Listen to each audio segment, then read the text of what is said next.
Hi friends, welcome back to our YouTube channel.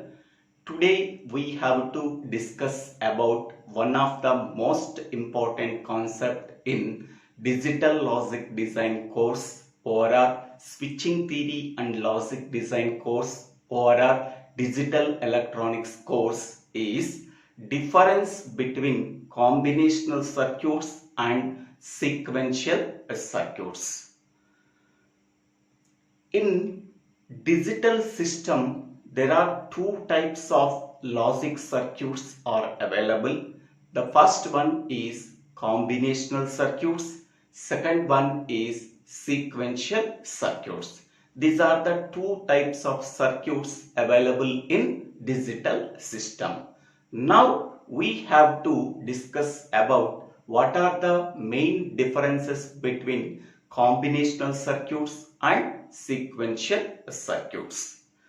The first difference is in combinational circuits, the output of any combinational circuits depends only on the present input.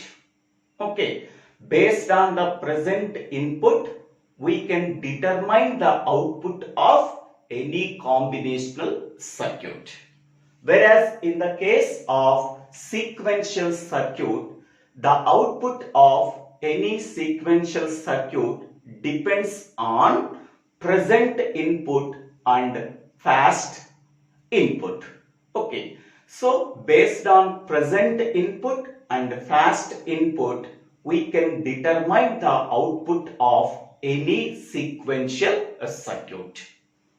Next, second point. To construct any combinational circuit, the basic building blocks we have to use are logic gates. That means by using logic gates, we are building any combinational circuits. Whereas in the case of sequential circuits, by using flip-flops, we are building any sequential circuit. Hence, we can say that the basic building blocks for constructing sequential circuits are flip-flops. Third point, combinational circuits do not have any memory element.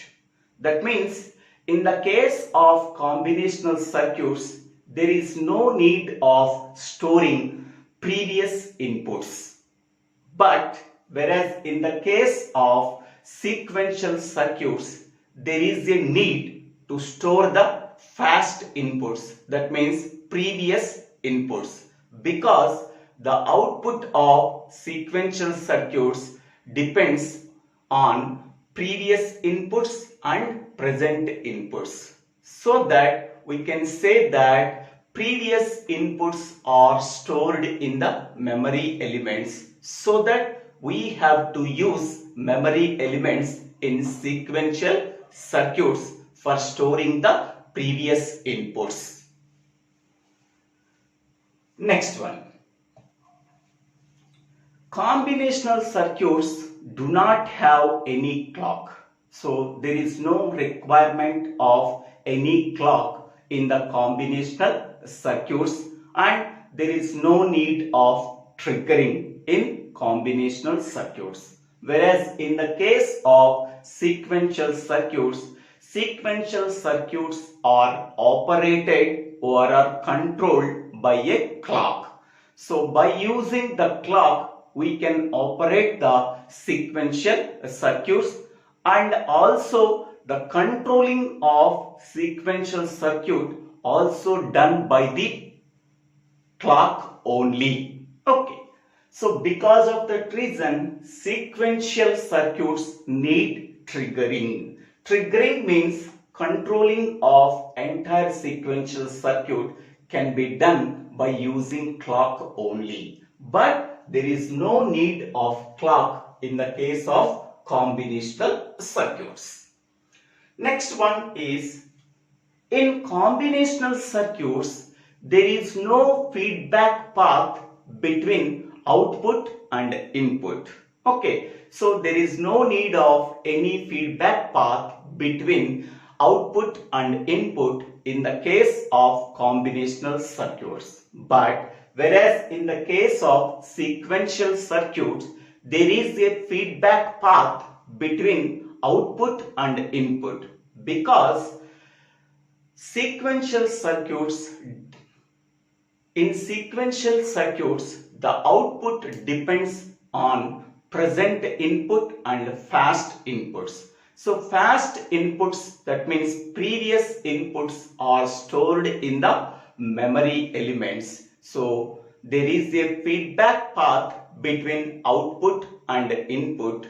In between them, we have to use memory elements. In that memory elements, we have to store the previous inputs. That previous inputs represent the present state of the sequential circuit. So because of that reason, there is a feedback path between output and input. Next one is combinational circuits exhibits a faster speeds. That means there is no delay between input and output in combinational circuits. Whenever we are applying the inputs are sent to the logic gates. After performing the operation through the logic gates, then it can send the output. So there is no propagation delay between input and output of combinational circuits. Whereas in the case of sequential circuits, so there is a delay between input and output. Okay, because sequential circuits, in sequential circuits, output of the sequential circuit depends on present input and fast inputs. Okay, so fast inputs are stored in the memory elements. Okay, so that it can take some more time to retrieve the fast inputs in addition to the present inputs. Based on the present input and the fast input, we can determine the output of the sequential circuit. So because of that reason, we can say that sequential circuits works at lower speeds, but combinational circuits works at higher speeds, because there is no propagation delay in combinational circuits, but whereas in the case of sequential circuits, propagation delay is occurred at memory elements. Next one, combinational circuits are easy to design. Okay, we can easily design any combinational circuits, but comparatively, sequential circuits are somewhat difficult to design. Okay, next point is combinational circuits are very easier to design and very easy to handle. There is no difficulty to handle combinational circuits. There is no difficulty for using combinational circuits. Whereas sequential circuits are not easy to use and not easy to handle. Okay, because of only the memory elements, so sequential circuits are not easy to use and not easy to handle. Next one, combinational circuits are mainly used for performing arithmetic operations and Boolean operations. Arithmetic operations are addition with carry, subtraction with borrow, increment, decrement. So these are the arithmetic operations. Okay, next, binary operations are nothing but binary addition, binary subtraction, binary multiplication, binary division. Okay, to perform arithmetic operations and binary operations, we have to use combinational circuits. Whereas in the case of sequential circuits are mainly used for storing the data. Next one. Combinational circuits do not have any capability to store any state. Suppose we want to store a particular state of a combinational circuits. They do not have any capability to store a particular state of the combinational circuits because there is no memory elements in combinational circuits. But whereas in the case of sequential circuits have the capability to store any state of the sequential circuits or to retain any earlier state. We have to use sequential circuits. So to retain earlier state of the sequential circuits, to store any state of the sequential circuits, they have the capability to store any state. Next one. Combinational circuits are time independent. Combinational circuits are time independent because the output of any combinational circuits depends only on the present input.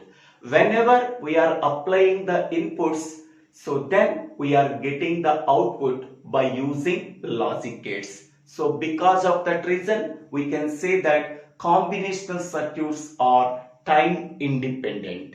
But whereas in the case of sequential circuits are time dependent because the output of any sequential circuits depends on present state and fast inputs. Okay, so because of that reason, so there is a time delay occurred at fast inputs. Once we are retrieving the fast inputs and present inputs, then we are getting the output. Okay. So because of that reason, sequential circuits are time dependent. Next one.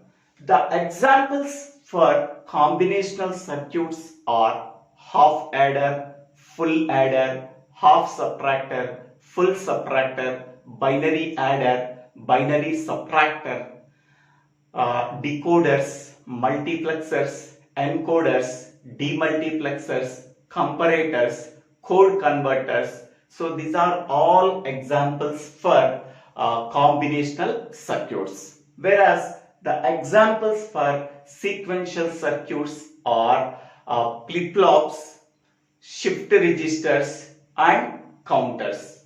Okay, these are the examples for sequential circuits. Next one, this is the block diagram of combinational circuits. It consists of mainly three parts. The first part is input part, the second part is output part, the third part is combinational circuit. This combinational circuit contains only a logic gates. By using that logic gates, when we are applying the inputs, then we are getting the outputs. So this is the block diagram of combinational circuits. Whereas in the case of sequential circuits, the block diagram is here.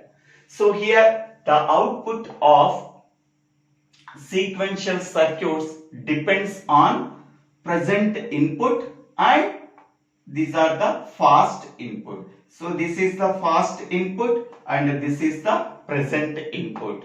So the output of sequential circuits depends on present inputs and fast inputs. These fast inputs are retrieved from the memory elements. So here the memory elements are used for storing fast inputs. That means fast history of inputs. Okay. So here the output can be sended as input for the sequential circuits by using a feedback path. Okay, so there is a feedback path between output and input in sequential circuits. By using this feedback path, okay, so the output of this the output of this circuits can be sent as input for the sequential circuits by using feedback path. Okay, so here the memory elements are used for storing the fast history of the inputs. So this fast history of the inputs defines the present state of the sequential circuit. Hence, we can say that the output of the sequential circuits depends not only on the present input but also on the present state of the sequential circuit. Present state of the sequential circuit is provided by the fast history of inputs. Okay. So this is the explanation of block diagram of sequential circuits and combinational circuits. So these are the 13 differences between combinational circuits and sequential circuits. I hope all of you understanding the differences between combinational circuits and sequential circuits. If anybody have doubts regarding this topic, please put your doubts in the comment section. I will clarify your doubts. If you really like this video, please click on the like button and share this video to your friends and classmates, and please subscribe my YouTube channel. So Divvela Srinivasarao. So don't forget to subscribe my YouTube channel. So please forward this channel to your friends and classmates and told them please subscribe my YouTube channel. Thank you. Thank you one and all for watching this video.